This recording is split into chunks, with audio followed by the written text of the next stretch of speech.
اللہ اللہ اللہ۔ سورہ یوسف کی آیت نمبر 69 سورہ یوسف کا رکوع نمبر 9 اور 13ویں پارے کا تیسرا رکوع۔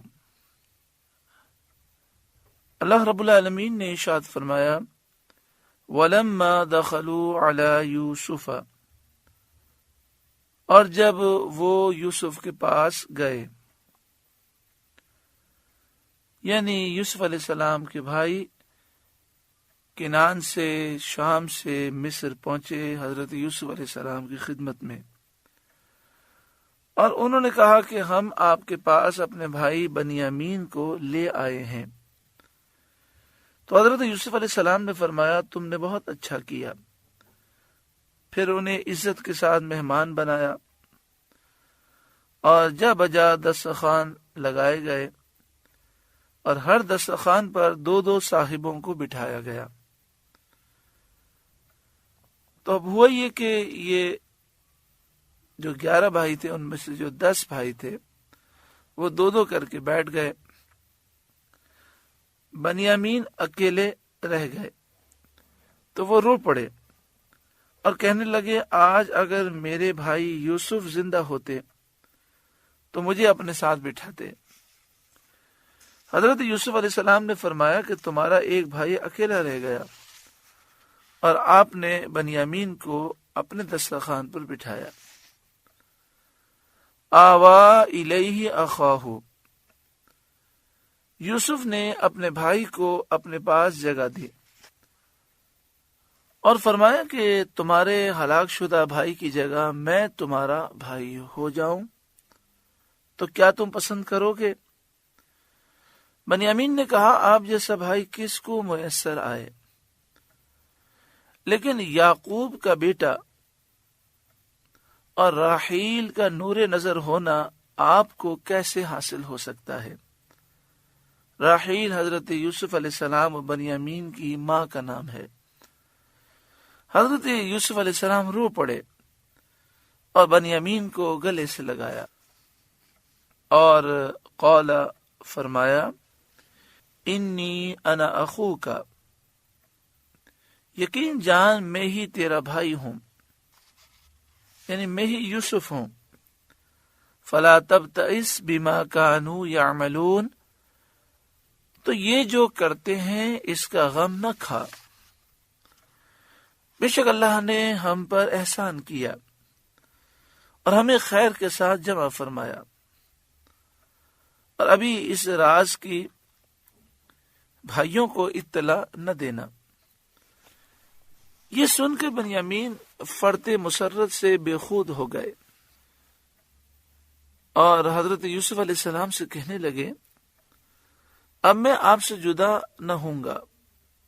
آپ نے فرمایا والد صاحب کو میری جدائی کا بہت غم پہنچ چکا ہے، اگر میں نے تمہیں بھی روک لیا تو انہیں اور زیادہ غم ہوگا۔ اس کے علاوہ روکنے کا صرف ایک ہی طریقہ ہے کہ تمہاری طرف کوئی غیر پسندیدہ بات منسوب کی جائے۔ بنیامین نے کہا کہ اگر بری بات، غیر پسندیدہ بات میری طرف منسوب ہو جائے تو مجھے کوئی مذائقہ نہیں۔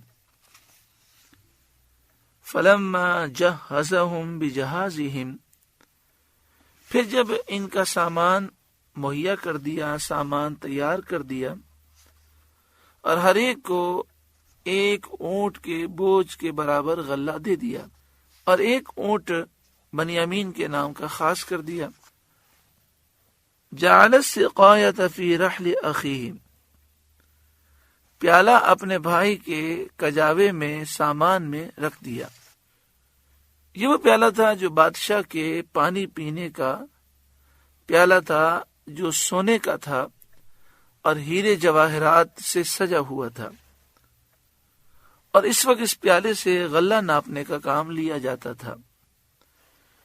یہ پیالہ بنیامین کے کجاوے میں سامان میں رکھ دیا گیا اور قافلہ کنعان کے ارادے سے روانہ ہو گیا۔ جب شہر کے باہر یہ قافلہ پہنچ گیا تو انبار خانے کے گودام کے کارکنوں کو معلوم ہوا کہ پیالہ نہیں ہے۔ ان کے خیال میں یہی آیا کہ یہ قافلے والے اس پیالے کو لے گئے۔ انہوں نے اس کی تلاش کے لیے آدمی بھیجے۔ ثم اذن مؤذن، پھر ایک منادی نے ندا کی، ایک پکارنے والے نے پکارا، ایتھا العیر انکم لسارقون، اے قافلے والوں بے شک تم چور ہو۔ قالوا، وہ بولے، وَأَقْبَلُوا عَلَيْهِمْ، اور ان کی طرف متوجہ ہوئے، ماذا تفقدون، تم کیا نہیں پاتے؟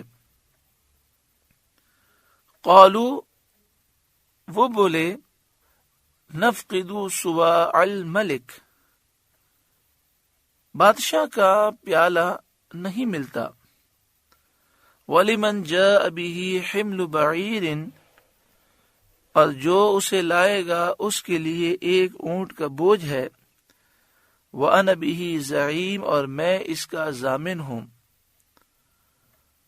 قالوا، یوسف علیہ السلام کے بھائی بولے، تاللہ، اللہ کی قسم، لقد علمتم ما جئنا لنفسد فی الارض، تمہیں خوب معلوم ہے کہ ہم زمین میں فساد کرنے نہ آئے، وما کننا سارقین، اور نہ ہم چور ہیں۔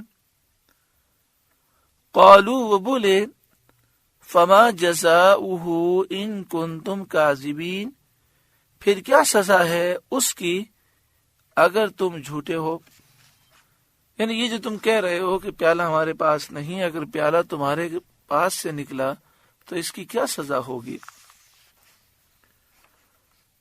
قالوا، وہ بولے، جزاؤہ من وجد فی رحلہ فہو جزاؤہ، اس کی سزا یہ ہے کہ جس کے اسباب میں ملے وہی اس کے بدلے میں غلام بنے، کیونکہ حضرت یعقوب علیہ السلام کی شریعت میں چوری کی یہی سزا مقرر تھی کہ جو چور ہو اور اس کے پاس سے سامان برآمد ہو جائے تو جو سامان کا مالک ہے چور اس کا پھر غلام بن جاتا تھا۔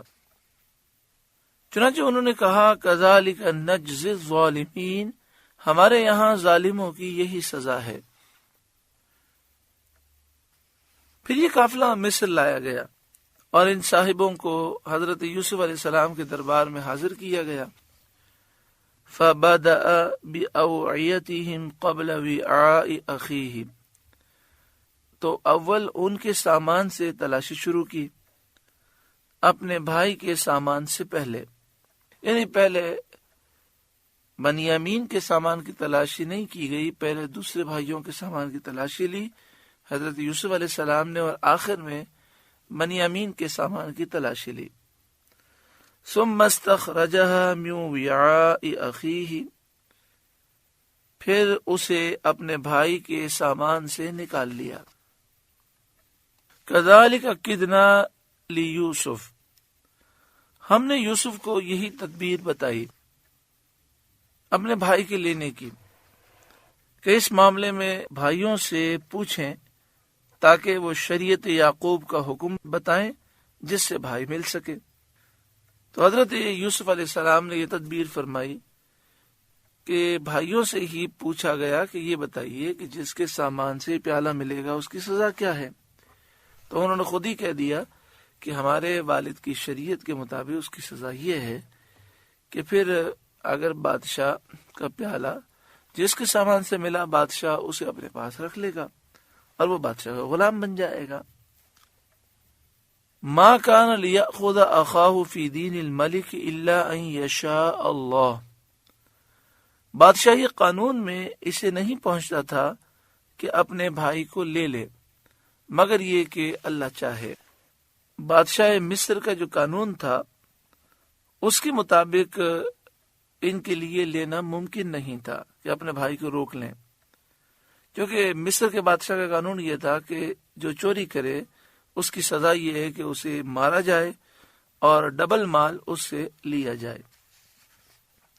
آگے ارشاد فرمایا، نرفع درجات من نشاء، ہم جسے چاہیں درج و بلند کریں، جس کے چاہتے ہیں ہم درجات بلند فرماتے ہیں۔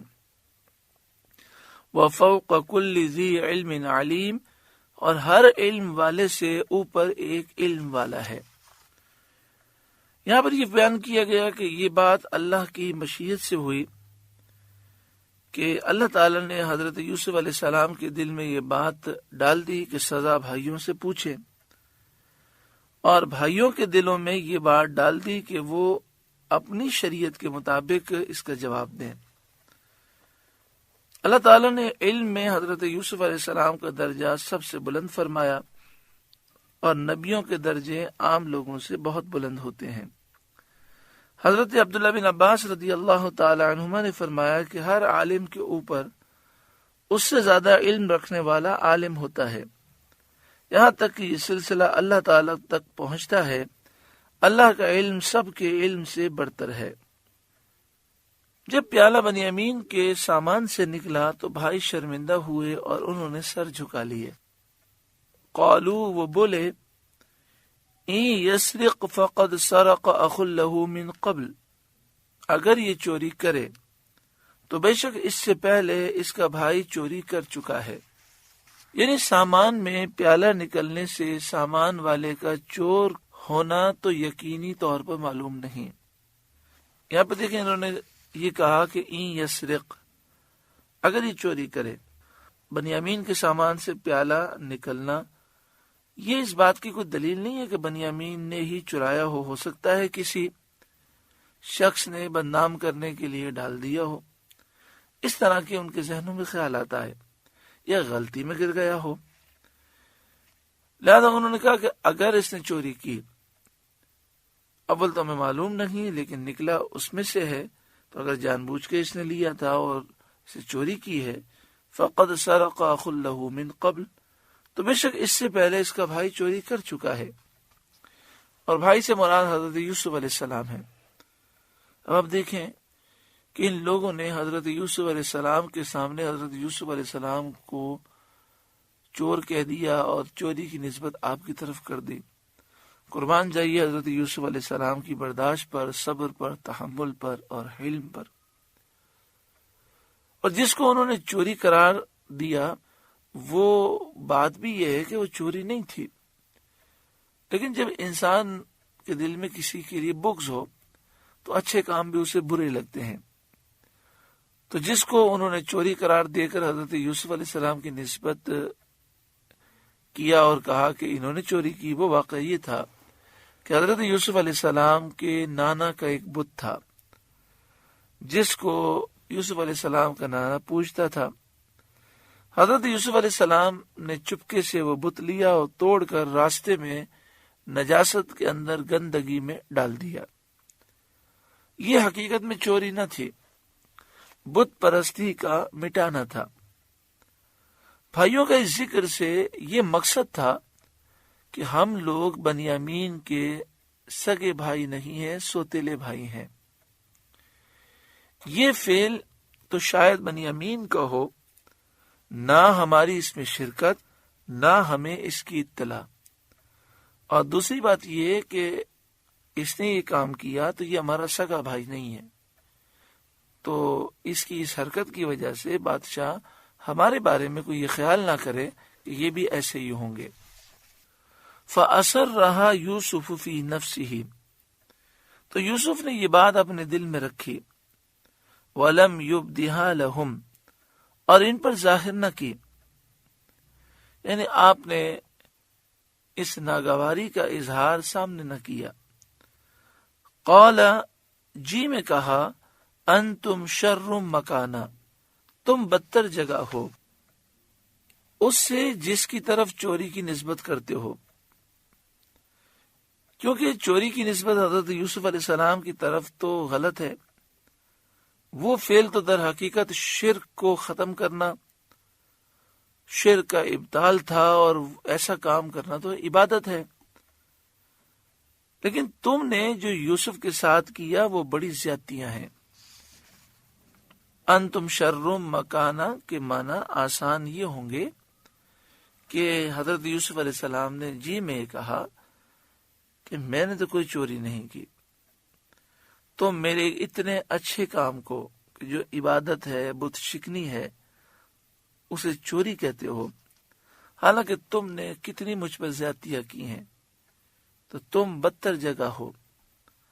واللہ اعلم بما تصفون، اور اللہ خوب جانتا ہے جو باتیں تم بناتے ہو۔ حضرت یوسف علیہ السلام کے چہرے پر نہ ناگواری کے بل آئے، نہ آپ نے ناراضگی کا اظہار کیا، نہ آپ نے کوئی سخت بات کی۔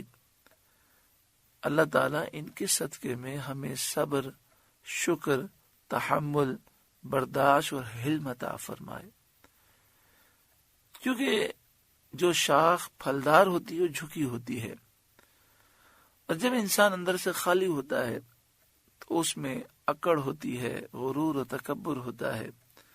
من تواضع للہ رفعہ اللہ، جو اللہ کے لیے عاجزی کرے اللہ اسے بلندی عطا فرماتا ہے۔ قالو، بھائی بولے، یا ایھا العزیز ان لہ ابا شیخا کبیرا، اے عزیز مصر، اس کے ایک باپ ہیں، بوڑھے ہیں، بڑے ہیں۔ فخذ احدنا مکانا، تو ہم میں اس کی جگہ کسی کو آپ لے لیں۔ انا نراک من المحسنین، بے شک ہم آپ کے احسان کو دیکھ رہے ہیں۔ اس کی وجہ یہ ہے کہ بنیامین سے ہمارے والد حضرت یعقوب علیہ السلام بہت زیادہ محبت رکھتے ہیں۔